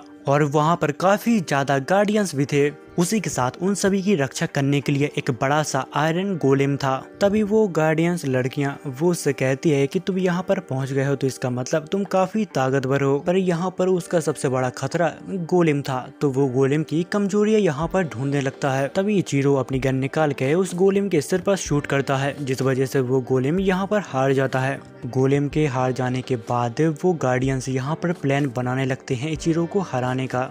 जिसके बाद यहाँ से 3 लड़कियों में से 2 लड़की यहाँ से भाग जाती हैं, पर यहाँ पर तीसरी लड़की इचिरो के साथ फाइट करती है, पर इचिरो एक ही झटके में उसको यहाँ पर बेहोश कर देता है। जिसके बाद वो उसको बेड पर लेटा देता है और उसके रूम को एक्सप्लोर करने लगता है। तभी उसको नजर जाती है कि यहाँ पर भी एक ड्राइड होगा। जिसके बाद वो उसे ढूंढने के लिए निकल जाता है। ढूंढते ढूंढते उसको एक ड्राइड मिल भी जाती है, पर वो यहाँ पर काफी ज्यादा कमजोर थी। जिसके बाद इचिरो से पानी पिलाता है और फिर वो थोड़ी देर में यहाँ पर वापस तंदुरुस्त हो जाती है। जिसके बाद वो ड्राइड उससे मैजिक पावर मांगने लगती है और इचिरो भी उसको मैजिक पावर दे देता है। जिसके बाद वो ड्राइड अब विश पूरी करने के लिए तैयार हो चुकी थी, जहां पर इचिरो उससे कहता है कि मुझे टॉप फ्लोर पर टेलीपोर्ट कर दो, जहां पर वो ड्राइड उसे टॉप फ्लोर पर टेलीपोर्ट कर देती है।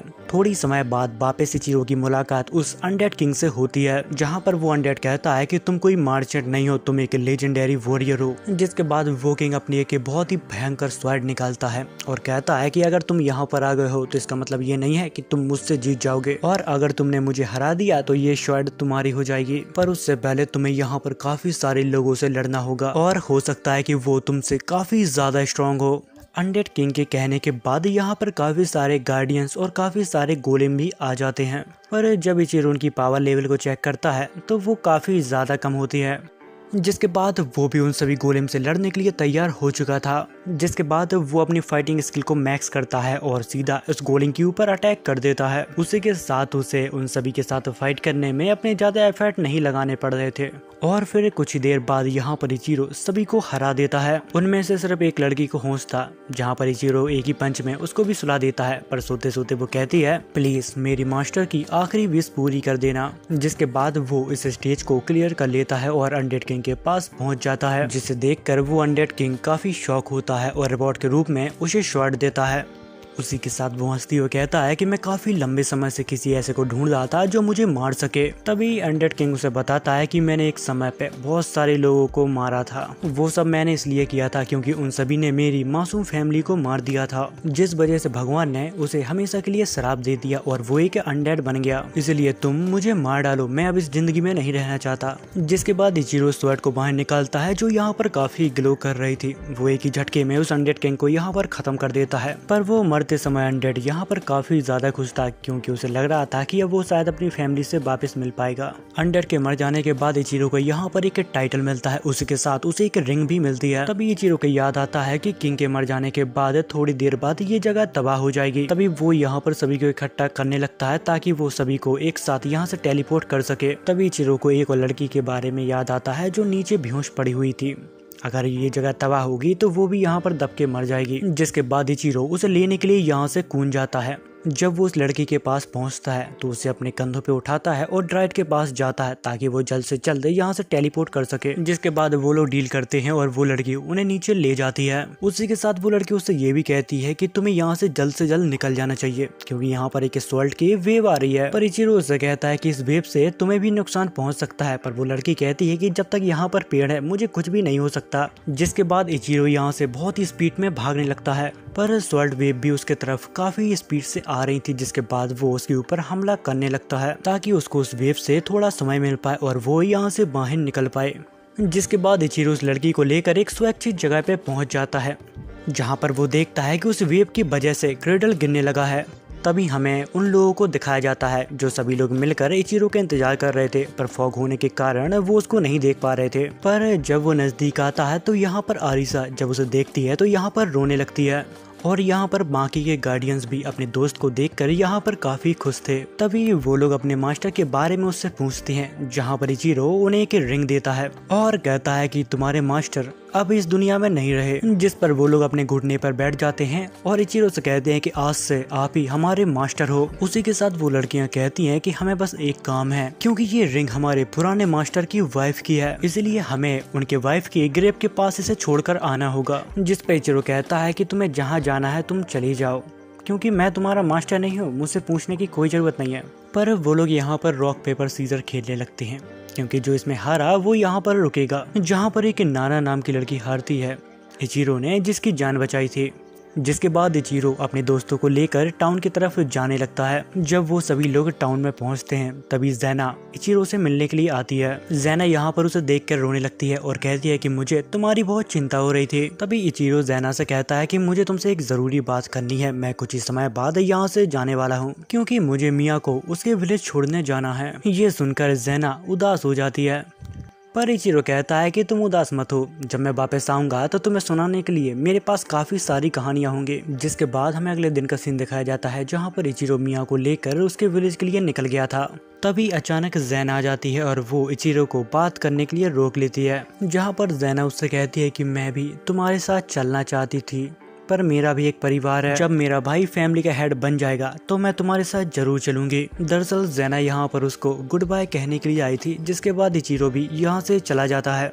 सफर पे चलते चलते उन सभी को भूख लगाई थी, जहाँ पर वो एक जगह पे ब्रेक लेते हैं और खाना खाते हैं। पर यहाँ पर सभी का पेट भर जाता है, पर दूसरी तरफ लीजा सभी के लिए पैनकेक बना रही थी। तभी इचिरो उसके पास आता है और कहता है कि सभी का पेट भर गया, फिर भी तुम पैनकेक क्यों बना रही हो। जिस पर वो कहती है कि मुझे लगता है कि आगे चल के हमें फिर से भूख लगेगी, इसीलिए मैंने सोचा कि मैं पहले से ही सब कुछ बना लूं। जिस पर इचिरो कहता है कि तुम कह तो ठीक रही हो, पर हमारे पास इसे रखने के लिए जगह नहीं है। और तभी यहाँ पर आरिसा आती है। वो उन सभी को एक आइटम बॉक्स के बारे में बताती है। वो कहती है कि तुम लोग चाहो तो इसमें खाना रख सकते हो। तभी इचिरो अपने इन्वेंटरी में आइटम बॉक्स को देखता है और उसके आइटम बॉक्स को देखकर कहता है कि ये तो बिल्कुल ही डिफरेंट है, क्योंकि उसने अभी तक अपना स्टोरेज अच्छे से एक्सप्लोर नहीं किया। उसे नहीं पता कि वो क्या क्या कर सकता है। तभी जाने से पहले इचिरो अपने घोड़े का प्रोफाइल को चेक करता है, जहाँ पर उसे पता लगता है कि घोड़े को अभी कुछ आराम की और जरूरत है। तभी उसको कुछ अजीब सी जगह दिखती है, जहाँ पर वो तामापोची से कहता है कि ये जगह कौन सी है, और वो उनसे कहता है कि अगर तुम दोनों चाहो तो ये जगह थोड़ी देर के लिए घूम सकती हो। जैसे सुनकर वो दोनों यहाँ पर बहुत खुश हो जाते हैं। तभी उन दोनों के पीछे एरिसा भी चली जाती है और तभी इचिरो कहता है कि तुम लोग वहाँ पर खूब मजे करना, जब जाने का वक्त होगा मैं तुम्हें बुला लूंगा। तभी इचिरो एक जगह पे बैठ जाता है। इतनी देर में वहाँ पर एरिसा आती है और वो इचिरो से कहती है कि तुम जल्दी मेरे साथ चलो। जिसके बाद एरिसा उसे एक अजीब जगह पे ले जाती है, जिसे देख के इचिरो कहता है कि ये काफी अजीब है, मैंने ऐसी जगह कहीं ना कहीं तो देखी है। तभी इचिरो अपने एक फ्लैशबैक में चला जाता है, जहाँ पर उसके सामने एक छोटी लड़की होती है और वो उसे जिंदगी के बारे में बता रही थी कि आखिर जिंदगी कितनी छोटी होती है और गॉड की जिंदगी कितनी ज्यादा होती है। तभी उसके पीछे से इचिरो आता है और वो उससे कहता है क्या रिकार्नेट रियल होता है या फिर ये सब मनगढ़ंत कहानियां हैं। तभी एरिसा उसे जगाने की कोशिश करती है, क्योंकि इचिरो अपने ख्यालों में कहीं खो गया था। इचिरो यहाँ पर अपने होश में तो आ जाता है, लेकिन फिर भी वो उसी लड़की के बारे में सोचता है कि आखिर वो कौन थी, क्योंकि वो उस लड़की से आज से पहले कभी भी नहीं मिला था। जिसके बाद इचिरो अपने पूरे होश में आ जाता है और अपनी पावर से इस जगह को जानने की कोशिश करता है, जहाँ पर उसे पता लगता है कि ये जगह एक ट्रैवल गेट है। ये बिल्कुल वैसा है जैसे कि हम गेम में चीट करके कुछ लेवल स्किप कर देते हैं। तभी एरिसा उससे कहती है क्या तुम इसको ठीक कर सकते हो। जिस पे इचिरो कहता है कि नहीं, मैं इसको ठीक नहीं कर सकता। इतना कह के वो यहाँ से चला जाता है। जिसके बाद इचिरो मैजिक सीखने की कोशिश करने लगता है। उसी के साथ वो कुछ नए मैजिक बनाने की भी सोचता है, लेकिन उसको कुछ भी हाथ नहीं आता। तभी उसकी नज़र मैप पर जाती है और वो देखता है कि उसके आसपास कोई ऐसा है जिसको वो बहुत अच्छे से जानता है, जहाँ पर थोड़ी देर बाद उसे समझ में आ जाता है कि ये सभी तो रैटमैन है। जिसके बाद इचिरो रैटमैन से मिलने के लिए जाता है, जहाँ पर सभी रैटमैन उसको शुक्रिया अदा करते हैं प्रिंसेस की जान बचाने के लिए। जिसके बाद वो रैटमैन कहते हैं कि हमें एक जरूरी काम है, इसलिए हमें यहाँ से जाना होगा। जिस पर इचिरो कहता है कि कोई बात नहीं, हम लोग कल मिलते हैं। जिसके बाद हमें रात का सीन दिखाया जाता है जहाँ पर इचिरो एक जगह पे बैठा था। तभी वो अपनी इन्वेंटरी को चेक करता है जहाँ पर वो सोचता है कि मेरी इन्वेंटरी ज़्यादा बेस्ट है या फिर आरिसा का आइटम बॉक्स। जिसके बाद वो बहुत सारी चीज़ों को निकालता और रखता है और अपने इनबॉक्स को चेक करने लगता है, जहाँ पर वो अपने आइटम बॉक्स के अंदर एक जलते हुए कागज को डालता है और थोड़ी देर बाद निकालता है, जहाँ पर उसकी आग अब बुझ जाती है। जिसे देखकर वो समझ जाता है कि मेरी इन्वेंटरी आरिसा के आइटम बॉक्स से बहुत अच्छी है। जिसके बाद हमें अगले दिन का सीन दिखाया जाता है जहाँ पर वो सभी लोग फिर से अपने सफर पे निकल जाते हैं, जहाँ पर उनकी मुलाकात फिर से उन रैटमैन से होती है। जिसके बाद वो सभी लोग मिलकर रैटमैन के ग्रेव पर आते हैं। वो रैटमैन जिसने अपनी जान कुर्बान कर दी मिया की जान बचाने के लिए। जिसके बाद मिया उसके ग्रेव के पास जाती है और उसको शुक्रिया अदा कहती है। उसी के साथ मिया यहाँ पर प्रे भी करती है ताकि उसकी आत्मा को शांति मिले। तभी उसके प्रेयर के वजह से यहाँ पर वो ट्री ग्लो करने लगता है। जिसके बाद वो लोग आगे बढ़ जाते हैं जहाँ पर वो देखते हैं कि एक इंसान एक औरत को परेशान कर रहा है। तभी इचिरो उसका चेहरा देखता है जहाँ पर लीसे उससे कहती है कि इससे तुम्हें संभल के रहना होगा क्योंकि ये बुरा आदमी है। क्योंकि मैं इससे एक बार सिटी में मिली थी जहाँ पर ये मेरे पैसे टैक्स के नाम पे छीनने की कोशिश कर रहा था। जहाँ पर थोड़ी देर बाद वो आदमी यहाँ से चला जाता है। जिसके बाद इचिरो उन लोगों के पास जाता है और उनको एक मैजिक पोशन देता है क्योंकि उन सभी की हालत काफी खराब थी और वो जल्दी से जल्दी रिकवर हो जाएं। जिसके बाद वो दोनों उसे शुक्रिया अदा कहते हैं और यहाँ से चले जाते हैं। जिसके बाद हमें यहाँ पर उन सभी को दिखाया जाता है वो सभी यहाँ पर आराम करने के लिए रुके थे। तभी यहाँ पर सभी लोग एंजॉय कर रहे थे, पर यहाँ पर आरिसा और इचिरो मैजिक पोशन बनाने की कोशिश कर रहे थे। थोड़ी समय बाद इचिरो यहाँ पर एक बहुत ही अच्छी पोशन बनाता है जिससे इंसान की हेल्थ बहुत ही जल्दी रिकवर हो जाए। जिसके बाद वो एक वायल उठाता है ताकि वो उस पोशन को उसमें स्टोर कर सके। तभी वो उसके नीचे देखता है तो वहाँ पर एक मैजिक सर्कल बना होता है। तभी वो नोटिस करता है कि उसका आइटम अब खत्म होने वाला है। जिसके बाद वो अपनी आसपास की सिटी को ढूंढने लगता है। तभी मैप में उसे एक नौकी नाम की सिटी मिलती है। कुछ समय बाद वो लोग नौकी सिटी पहुंच जाते हैं। तभी वो लीसे के साथ एक शॉप पर जाता है जहाँ पर उसकी मुलाकात एक इंसान से होती है जो बहुत ही तेजी से वहाँ से भाग रहा था। जिसके बाद वो लोग शॉप के अंदर जाते हैं जहाँ पर उनकी मुलाकात एक लेडी से होती है और वो उससे पूछती है कि तुम्हें क्या क्या चाहिए। जिसके बाद इचिरो अपने सभी आइटम का नाम बता देता है कि उसको क्या क्या चाहिए। जिस पर वो लेडी कहती है कि मुझे माफ़ करना, मैं तुम्हें ये सभी सामान दे देती पर तुमसे पहले जो इंसान आया था वो सभी आइटम को लेकर चला गया। जिसके बाद इचिरो शॉप से बाहर निकलता है और लीसे से कहता है कि तुम यहाँ से अभी जा सकती हो, मैं थोड़ी देर में आता हूँ। जिसके बाद हमें रात का सीन दिखाया जाता है जहाँ पर इचिरो अपनी जेब से कुछ निकालता है जो कुछ मैजिक स्क्रॉल थे जो उसने उस शॉप से बाय किए थे। जिसके बाद वो यहाँ पर जल्दी जल्दी मैजिक सीखने लगता है। जिसके बाद वो यहाँ पर घूमने लगता है ताकि अपने मैप को अच्छे से अनब्लॉक कर सके। तभी वो चलते चलते एक बाउंड्री को क्रॉस कर लेता है और तभी उसको मैप में पता चलता है कि कुछ लोग उसका पीछा कर रहे हैं। तभी अचानक वो सभी लोग इचिरो के ऊपर हमला करने लगते हैं। वो उसके हमले से बचता है और उनसे बात करने की कोशिश करता है, लेकिन वो लोग नहीं सुनते और उसके ऊपर लगातार हमले करते रहते हैं। तभी इचिरो को उन सभी लोगों के साथ एक लड़की दिखाई देती है जहाँ पर इचिरो उनसे कहता है कि देखो मेरे ऊपर हमला मत करो, मुझे तुम लोगों से नहीं लड़ना। लेकिन वो लड़की इचिरो की बात नहीं सुनती और उसके ऊपर लगातार हमले करती रहती है और वो कहती है कि मेरा मैजिक तुम्हारे ऊपर असर क्यों नहीं कर रहा। जहाँ पर उस लड़की को लगने लगता है कि वो अब उससे हार जाएगी। जिसके बाद वो अपने मास्टर को यहाँ पर बुलाती है। वो एक विच होती है। वो इचिरो से बहुत ही रिस्पेक्ट से बात करती है और अपना नाम बताती है। वो सब उसने इसलिए किया था क्योंकि इचिरो के पास एक बहुत ही काम की चीज है। जिसके बाद विच इचिरो को एक जगह पे ले जाती है और वहाँ पर उससे कहती है कि मुझे माफ करना, हम लोगों ने आपको बिना ही जाने आपके ऊपर हमला करना चालू कर दिया। जिस पर इचिरो से कहता है कि अरे ऐसी कोई भी बात नहीं है, मैं तो बस यहाँ पर घूमने के लिए आया था। फिर उन दोनों की बात हो जाती है जहाँ पर वो विच अपने स्टूडेंट से कहती है क्या तुमने वो पोशन बना लिया। तभी इचिरो उस विच से पूछता है कि आखिर आप इतने सारा पोशन का क्या करोगे। जिस पर वो विच कहती है कि हम इसे सीसी में भर के बेचते हैं। जिसके बाद विच के साथ इचिरो वहाँ से बाहर निकलता है और विच उसके लिए रास्ता बना देती है ताकि वो उस जंगल से आसानी से बाहर निकल पाए। जिसके बाद सीन कट होता है जहाँ पर इचिरो एक जगह पे बैठकर कॉफी पी रहा था, जहाँ पर उसकी नज़र दो लोगों के ऊपर जाती है जहाँ पर वो आपस में झगड़ रहे थे। तभी यहाँ पर एक आदमी आ जाता है जिसका इचिरो काफी टाइम से वेट कर रहा था, जहाँ पर इचिरो काम के बारे में उससे पूछता है, जहाँ पर वो कहता है कि ये काम इतना भी आसान नहीं है, अगर तुम्हें वॉइस बनाना सीखना है तो तुम मेरे यहाँ पर सीख सकते हो। जिसके बाद फिर से इचिरो उन दोनों को देखने लगता है, वो जितना भी उनको देखता है उसको वो लोग उतने ही अजीब लगते हैं। तभी कुछ देर में यहाँ पर मिया, नाना और एरिसा आ जाते हैं, जिसके बाद वो इचिरो को अपने साथ ले जाते हैं।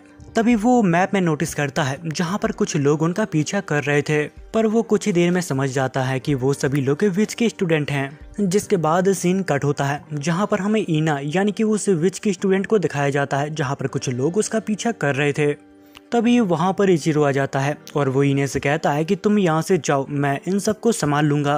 पर ईना थोड़ी दूर जाती है जहाँ पर उसकी एक टक्कर हो जाती है, जिस वजह से उसका पूरा कार्ट तबाह हो जाता है, जिस वजह से उसके काफी सारे पोषण यहाँ पर खराब हो जाते हैं क्योंकि वो टूट गए थे। ये देखने के बाद ईने यहाँ पर रोने लगती है क्योंकि उन्हें बनाने में बहुत ज्यादा मेहनत लगती है। जिसके बाद सीन कट होता है जहाँ पर इचिरो एक बिजनेसमैन के पास जाता है जहाँ पर वो हमेशा ईने के पोषण खरीदता है, पर उस आदमी को अर्जेंट पोषण चाहिए थे। जिस पर इचिरो से कहता है कि हमें माफ करना, हमारा एक छोटा सा एक्सीडेंट हो गया था जिस वजह से काफी सारे पोषण खराब हो गए, इस बार हम आपको सारे पोषण डिलीवर नहीं कर पाएंगे। लेकिन वो आदमी इचिरो की बात बिल्कुल भी नहीं मानता और वो काफी गुस्से में उससे बात भी करता है। तभी इचिरो की नजर उसके पीछे खड़े हुए इंसान के ऊपर जाती है। तभी उसे याद आता है कि ये तो वही बुरा इंसान है जो कुछ लोगों को परेशान कर रहा था। तभी वो आदमी कहता है कि हमारे बीच एक समझौता हुआ था, अगर तुम लोग उसको डिलीवर नहीं कर पाओगे तो हम ये समझौता कैंसिल करते हैं। अगर तुम लोग शाम होने से पहले 300 पोषण लेके आओगे तो ये डील कहीं नहीं जाएगी और हमारा ट्रस्ट तुम्हारे ऊपर और बढ़ेगा। अगर तुम लोग ऐसा नहीं कर पाए तो हमें ये डील तोड़नी होगी। पर थोड़ी देर बाद यहाँ पर इचिरो को सब कुछ साफ साफ समझ में आ जाता है। उसे याद आता है कि कैफे के अंदर ये दोनों ही थे जो आपस में झगड़ रहे थे और किसी डील को कैंसिल करने की कह रहे थे। इसका मतलब ये सब इन्हीं का प्लान था। जिसके बाद इचिरो अपनी स्किल को और भी ज्यादा इम्प्रूव करता है और उन सभी से थोड़ी समय की डिमांड करता है ताकि वो सभी पोषण को कंप्लीट करके इन्हें दे पाए। वो आदमी उसकी बातें बड़ी ही ध्यान से सुन रहा था और सोचता है कि ये लड़का सारे पोषण को एक दिन में कंप्लीट नहीं कर पाएगा। जिसके बाद वो आदमी एक नई डील का उसको एक सर्टिफिकेट दे देता है। जिसके बाद सीन कट होता है जहाँ पर इन्हें इचिरो से पूछ रही थी कि आखिर हम शाम तक इस डील को कंप्लीट कैसे करेंगे। अगर हम लोग खूब मेहनत करें तो पोषण तो बन जाएगा, पर उनको स्टोर करने के लिए हमें सीसी यानी कि वो वाइस चाहिए जो कि हमारे पास एक भी नहीं है। जिस पर इचिरो कहता है कि अरे तुम टेंशन मत लो, मेरे पास एक तरीका है। जिसके बाद इचिरो उसी इंसान के पास जाता है जो उसे कल मिला था, पर वो आदमी उसे मना कर देता है और कहता है कि इतनी सारी बोतल बनाने में काफी टाइम लगता है, ये नामुमकिन है एक दिन में। और वो आदमी उसकी मदद करने से मना कर देता है। जिस पे इचिरो कहता है कि आपको नहीं मदद करनी है तो मत कीजिए, पर हमें आपका स्टोर एक दिन के लिए चाहिए ताकि हम वाइन्स बना पाएं। पर यहाँ पर वो आदमी बहुत ही अच्छी दिल का निकलता है, जहाँ पर वो कहता है कि अगर तुम्हें मेरी जरूरत या फिर मेरे स्टोर की जरूरत हो तो मैं तुम्हारी जरूर मदद करूंगा। ये सुनकर इचिरो बहुत खुश होता है और उसे थैंक यू कहता है। जब वो लोग स्टोर के अंदर आ जाते हैं जहाँ पर वो लोग वाइस बनाने की कोशिश करते हैं, लेकिन उनसे वो सही से नहीं बन पा रहे थे क्योंकि फर्स्ट टाइम था ना यार। और तभी हमें इचिरो को दिखाया जाता है जिसने कुछ ही समय में यहाँ पर काफी सारे वाइस बना दिए थे, लेकिन उनको सूखने में काफी टाइम लगता है। जहां पर मिया अपने मैजिक पावर से उन्हें सुखा रही थी ताकि काम जल्दी से जल्दी हो जाए। जहां पर शाम तक उनका सभी काम खत्म हो जाता है और वो सब अब फ्री हो चुके थे। इतनी ही देर में यहाँ पर वो बुरे आदमी आ जाते हैं और वो कहते हैं कि तुमने बिना परमिशन के यहाँ पर वाइस बनाई, जो कि ऐसा करना यहाँ पर इनलीगल है। जिस पर इचिरो उनसे कहता है कि देखो हम ऐसा कुछ भी नहीं कर रहे हैं, हम यहाँ पर वाइस बनाना सीख रहे हैं। पर वो बुरा आदमी उसकी बात नहीं सुनता और यहाँ पर चीज़ों को तोड़ने के लिए कह देता है।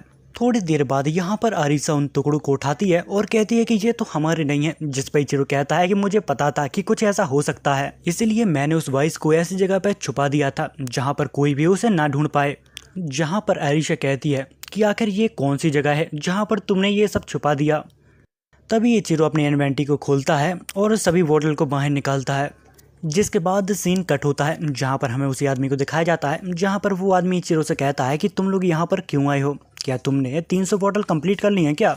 जिसके बाद इचिरो उस आदमी के पास जाता है और उन्हें डिलीवरी रसीद दे देता है। ये सब देखकर वो काफी शॉक हो जाता है कि आखिर इस लड़के ने ये ऐसा कैसे कर दिया। हमने तो इसकी सारी बोतलों को तोड़वा दिया था।